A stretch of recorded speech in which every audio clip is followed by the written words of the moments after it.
Check one, two, three.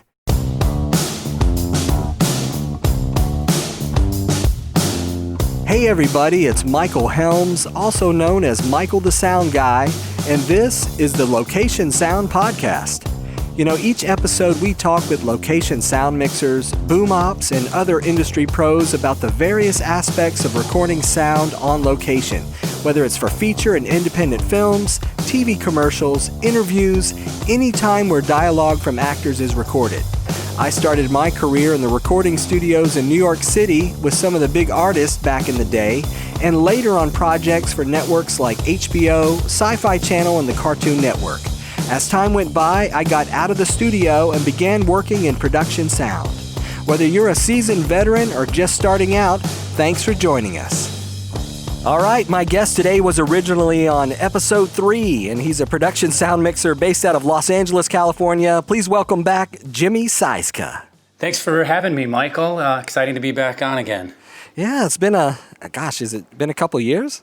I think it would have been July of 2018, so just over 2 years. Time flies. I know. You know, we've been talking with most of the guests about, where were you when the first COVID-19 lockdown happened?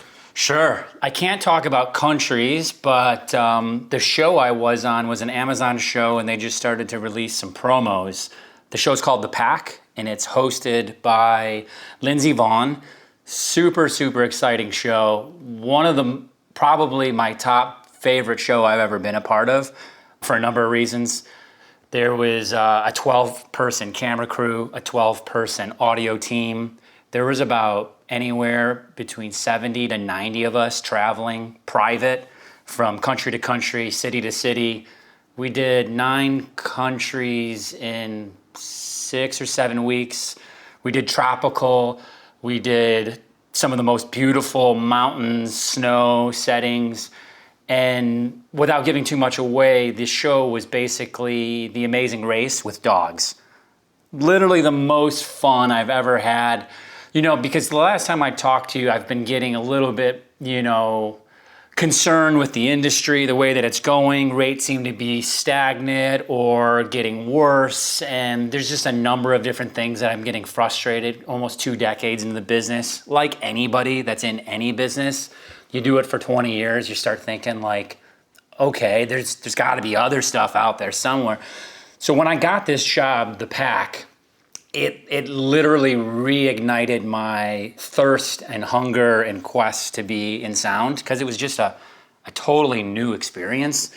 So when this all started happening, to get back to your question, which was where were you when COVID struck, we were on the tail end of the show. So essentially each city and or country would be a episode, a standalone. So we were knocking these out in 3 to 6 days. We were on our final leg to do the final, because it's a competition show. So essentially we needed to award the winner the money and all of that. And we were down to the last couple people, got to our last city, and then boom, full blown okay, you guys are done. And that was weird because we were no joke, 3 days away from completing it. And the show doesn't work because the whole show is structured around having a winner, the companion, the dog, and the trainer. And yeah, it was really weird. Man. So can you talk a little bit about the mic setup that you guys were doing? Absolutely. So we shot on beautiful Arri cameras, which weren't the easiest for run and gun, but that was more kind of on the camera department to deal with. We did have this amazing receiver hop system that I had never used before, which was called the Lectrosonics L series, so the LR receiver.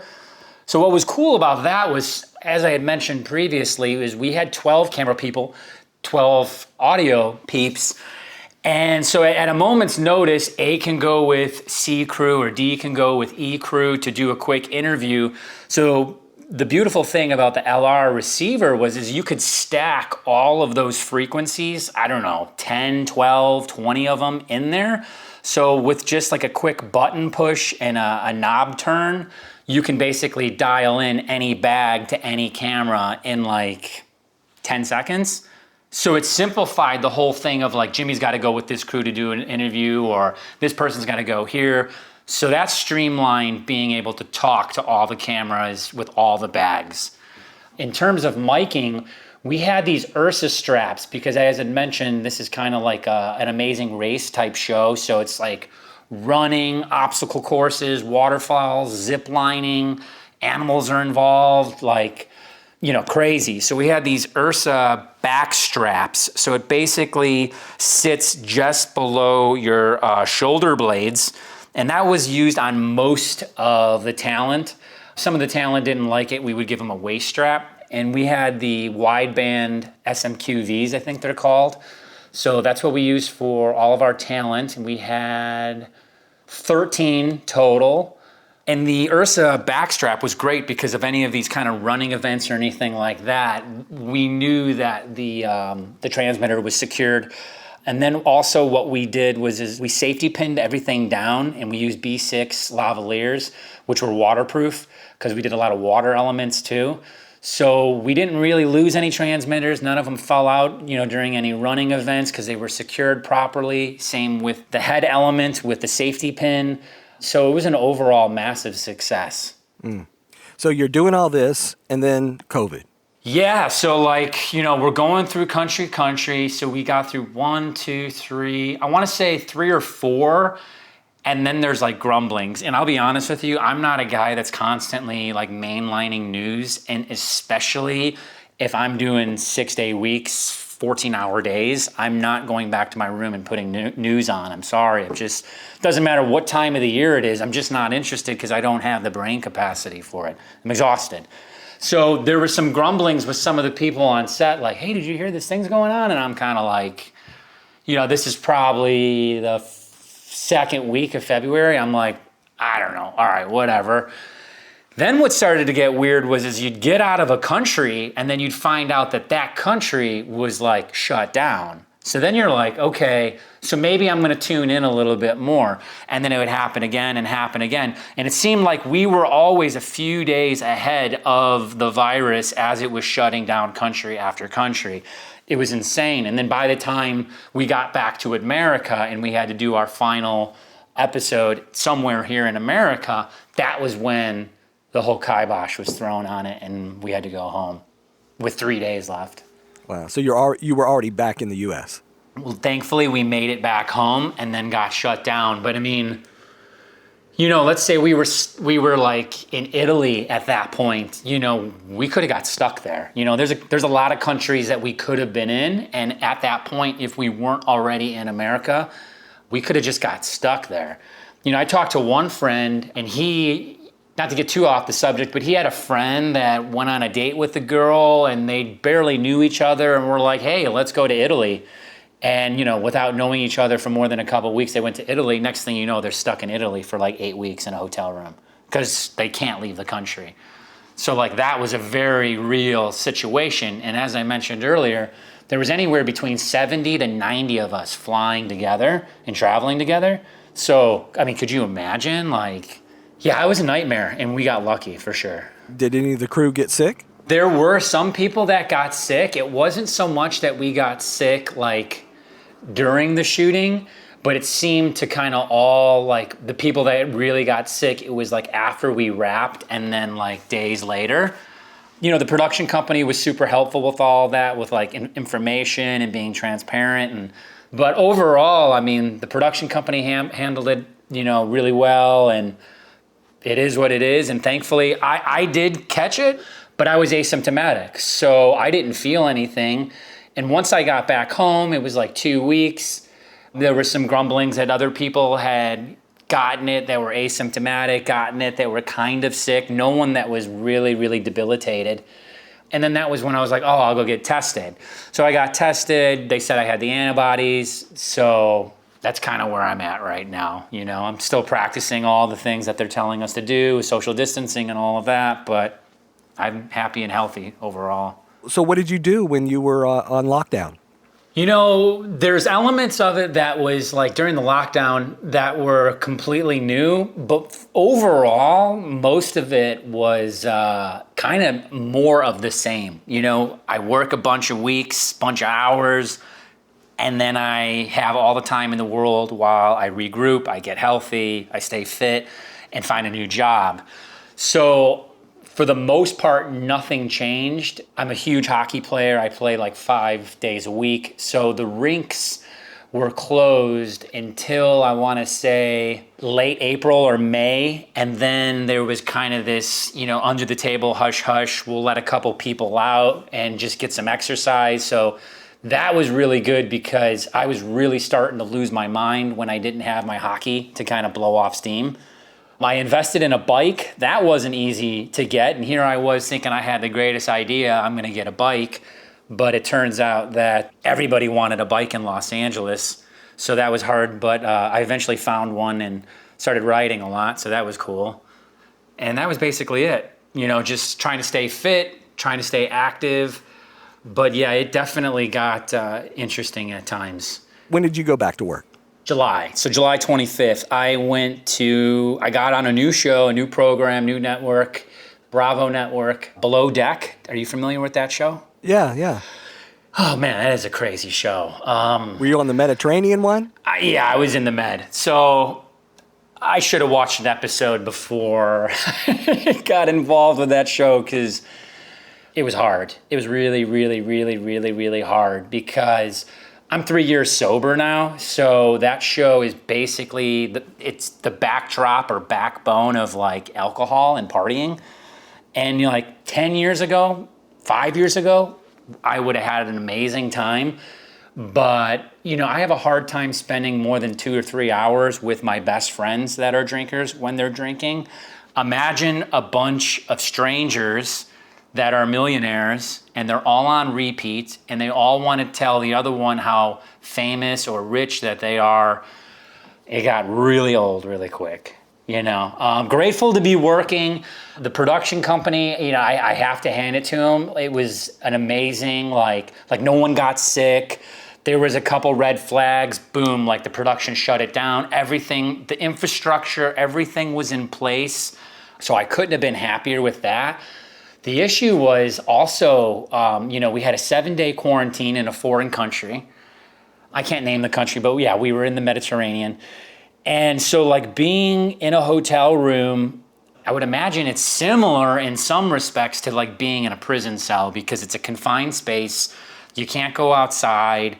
And I want to say around the third or fourth day, I was ready to just look for a plane ticket online to go home and not tell anybody. And they're paying me a full rate per day to sit around and do nothing. I have zero reason to be complaining. I'm making hundreds of dollars per day to watch TV. But yet, it was such a mental handicap, to just get through it. Then once we got out of the 7-day thing, you're working, I didn't know anyone on the show for the most part. So you're working with all these new people. They all have masks on. Then you're on a boat. So it's you're trying to learn people and who they are and their mannerisms, but you remove the face and the mouth and a lot's lost in translation. It's a lot like just texting someone because you're just hearing a voice. A lot of it you're just you're not getting. And then I didn't know anyone, so it was definitely a juggling act trying to figure out where I placed in this whole big bubble, But overall, it was a really good time. It just, the formula for the show and the content, it just wasn't my thing. So finished strong, finished the series. They went ahead and did another season, which I didn't end up doing. I could have, but I just needed a break and had some personal stuff to take care of back home, and I was I'm good. But I'm starting another job, Naked and Afraid Excel, so I'm excited for that. And then, if I don't find anything until March or April next year, I'm totally okay with that. With Down Below, are you guys staying on the boat with the boat's actual crew? This is how that basically works. So every few days, you have a new set of charter guests that rent out the boat. Our A story is the people that run the boat. So the boat captain, the engineer, the wait staff. So they're our A story. Our B, C story are the charter guests. And we rotate them out every 3 to 5 days. Essentially, we stay in our hotel every single night. And because we have 5 crews staggered, basically shooting 24 hours a day. So think of like a home reality show like Real World at sea. And that's essentially how it is. So we have a control room. We have a very, very, very active walkie. It's pretty insane. It's mentally taxing for sure because it's constantly go to this room, go to that room, go to this room, go to that room, go to this room, go to that room. And you've got 9 people in charge of the boat. So that's 9 microphones. Then you have anywhere between 6 to 10 charter guests. So now you're at anywhere between 19 wired talent, and you only have an 8-track mixer. So you have a party dial on the 411s. It's a pretty heavy bag. And you're got a face card and you're memorizing, every 3 days, frequencies, faces, and names. It's very, very mentally taxing to kind of process all that. And just when you start to figure out the cadence of someone's voice along with their name and their frequency, that's when they're getting off the boat and the new charter guests are coming on. So very, very challenging covering it. We did have a control room with a board that was tracking everything. So essentially, I'm just doing a live mix to camera so that my camera guy can follow story properly. And then we're tracking everything in the control room. So if you miss something, not a big deal. But you always want to do your best and all of that. So at times it could get overwhelming for sure. Okay. So what gear were you guys using? So you're using Electros? On that, we were using SMQV's 788s. There was 5 audio mixers. We had an A2/sound supervisor in the morning, and then we had an A2 at night. The A2 saved us big time because, you've got women in bathing suits going to women in gowns to men in bathing suits to men in suits. So it was constant and it could change on a dime, and they can get from dinnerware to jacuzzi time in a blink of an eye. So the A2 really, really saved us. And I've never really had an A2. Most of my stuff is always singular, so I'm doing everything. And boy, oh boy, was that a treat. Honestly, that was the best feature of the whole filming process, was having that great support system. Because I wouldn't have been able to do it. Like, it's just too much. It's too much. All right. Well, what wires were you guys using? On those, we had the same thing. We had the B6s. I had the same supervisor as I did for the pack. He's a big fan of the B6s, so those were great. And also, like, being at sea with humidity and water and the occasional goofball jumping in drunk, at least we're not losing a lav. Would probably lose the transmitter, even though we were waterproofing them. But, we didn't really lose any lavs. Going back, though, to the show I was telling you about previously, the pack, we had some new kit on that was really exciting. We had the new 833s, the recorders from Sound Devices. And I must say, very easy on the eye, even to like something as simple as the way and how fluid the levels move, the digital levels. It was just, something that you're looking at 12 hours a day. It seems so minor, but they did something where it's just really smooth, elegant, and sexy on the eye. Any sort of features that you might have thought about, like why doesn't the 788 or the 633 or why don't they have this? It's in there. There's an EQ feature for each one of your inputs. You can have up to 8 inputs on the 833. No, real major issues with it at all. I couldn't have been more happy with it, and definitely going to buy one of those. That'll be my next recorder that I'm going to buy. I was absolutely ecstatic with it. A lot of our Naked and Afraids, we use the 633, and the 833 is a very nice step up from the 633. And then we also, on the pack, we also had a mobile cart, and we were doing zone coverage. So sometimes we would be in countries where we'd be shooting over like 60 miles. So you would have, let's say, 6 taxi cabs with 6 contestants with 6 dogs. Then you had 1-to-1 ratio of camera and audio in those vehicles, traveling from checkpoint to checkpoint throughout a country. And then you had teams set up at those checkpoints to long lens with an audio companion to capture the nuisance, the sounds, or any of the hollers or whatever of the clues that they were gathering to get to their next spot. And then usually we had a mobile cart that would live at the finish line that would then cover our host, which is Lindsey Vaughn. I don't know if you know her, but she's the Olympic decorated skier, and she was absolutely amazing to work with. Just lovely, cracking jokes, down to earth. Couldn't have been happy, because you always get nervous when you work with kind of like these bigger name talents, and you always want to keep it pro and all that, and she just made everything super simple and easy, and that's always fun, Yeah. Now, how do you guys handle time code on those larger sets? Tentacles. I started using tentacles a few years ago on Naked and Afraid Excel. And the reason why I implemented those into that was the feature that they have. It's called Time Bar. And Time Bar shows a numerical timestamp of the time code generated by the tentacle on your phone. And on Naked and Afraid Excel, we'd have to carry around these 9-volt small slates in our rig, and it's just like another thing to carry. It's another battery. A battery costs $5.50 a day. Shooting 60 days, do the math. That's hundreds of dollars times 5 units. It's thousands of dollars. So I told the Sound Soup, I'm like, let's get some tentacles. Tentacles supplied them to me personally, so I got a bunch in my repertoire now, and I supplied them to the show.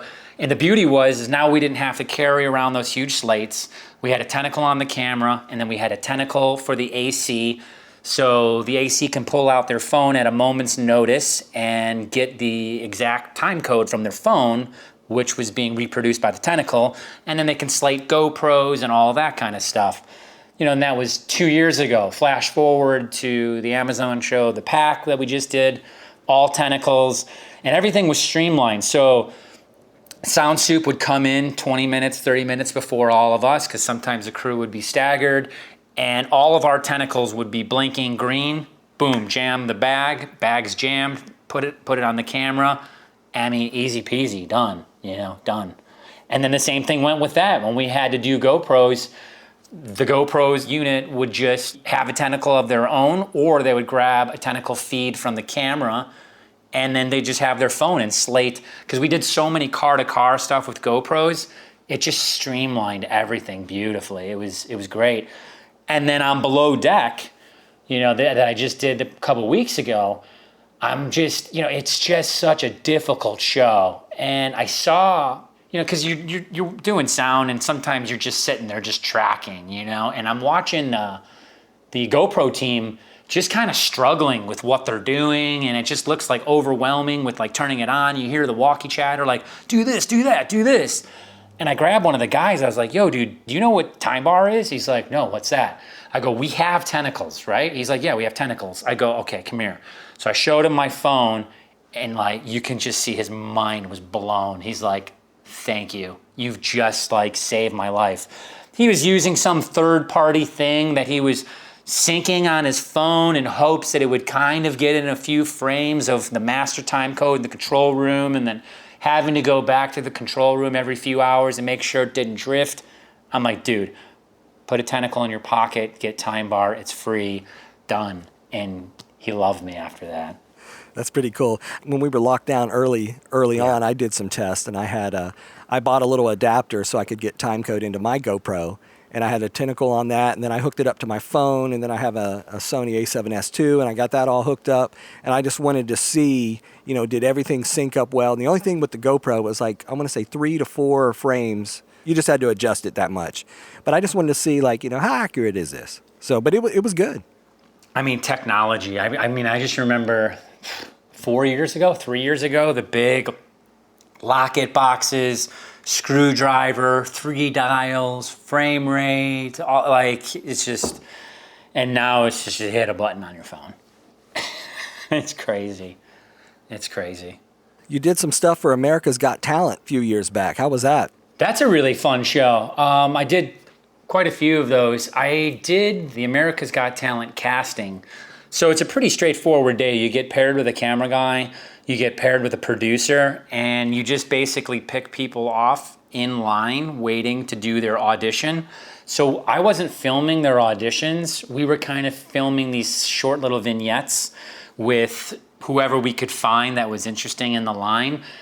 And it was just fun because everybody there is like so positive. They just want to share whatever talent that they have. I mean, some people, you know, they're not that funny or they're not the best singer, but all in all, like the energy and the vibe of the whole thing is very uplifting. And that's a really good environment to be around, you know, especially like with how daunting our jobs can be at times. I had just an amazing time with it. And then, you know, like we'd have walk-away lunches for 1 hour, which is pretty unheard of. You know, I do a lot of these survival shows, so it's like lunch is like edible at best on some of these things. So something like America's Got Talent where you get a 1 hour walk-away, fully catered, like chicken, fish, beef, salad. I mean, it's outstanding. It's an outstanding experience. The rate's amazing. It's union. You're getting those union hours. And then everybody that's involved with it, they've been doing it forever, so they're all really cool about it. And what's interesting how I got that show and why it's always good to just stay in contact with people, I worked with a guy named Adam Shapiro in 2006 on Fan Club Reality Baseball, which was a Live Planet production, which that was Ben Affleck and Matt Damon's company, I think. The point of my whole story was this, why it's so important to keep in touch with old friends and coworkers.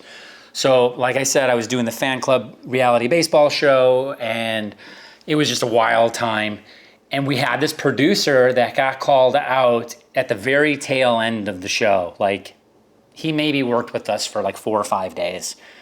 And just me and him hit it off. His name was Adam Shapiro, and I was in Africa working on A Naked and Afraid last summer, and I saw him post on Facebook, America's Got Talent, obviously like he's on set. So I put 2 and 2 together and was like, okay, he must work on the show.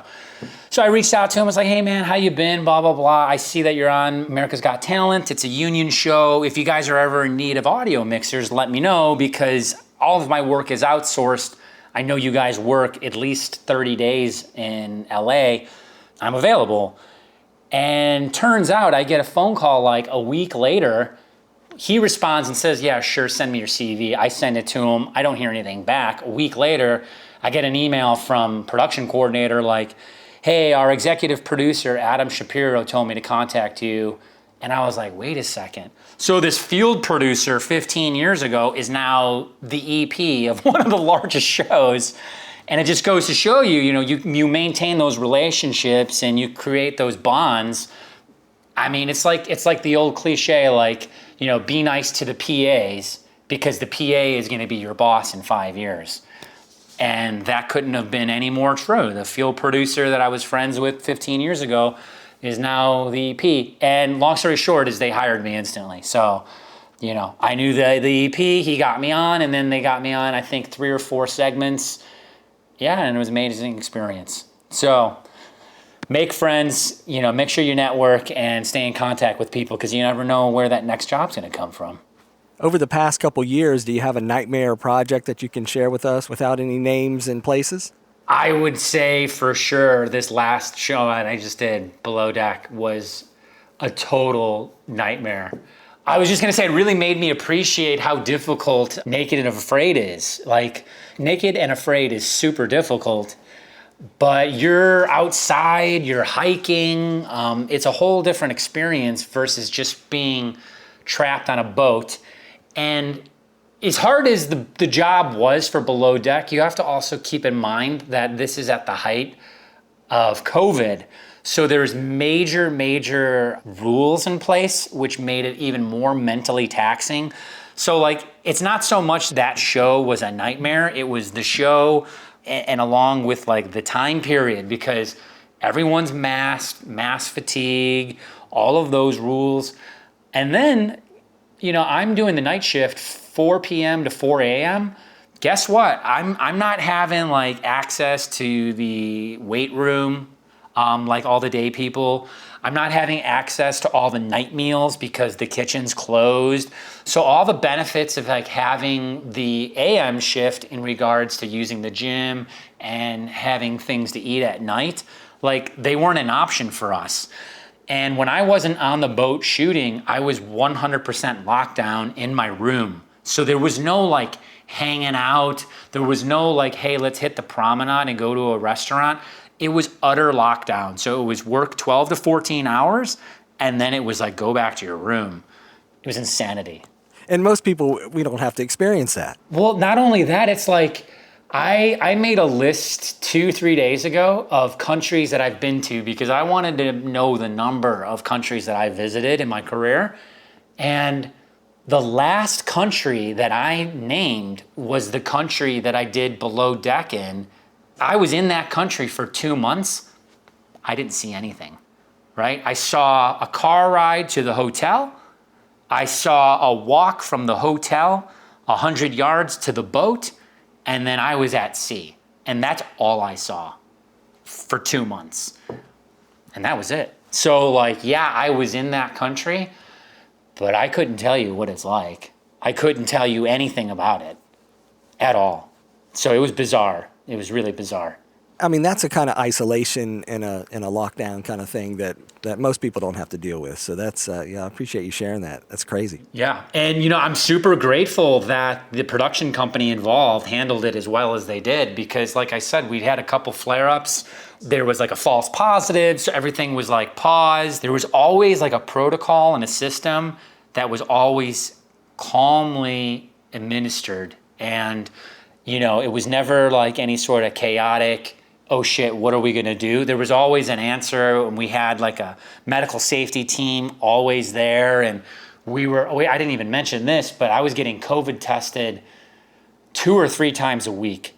I mean, at this point, I've probably had, I wanna say easily 40 tests, maybe 60.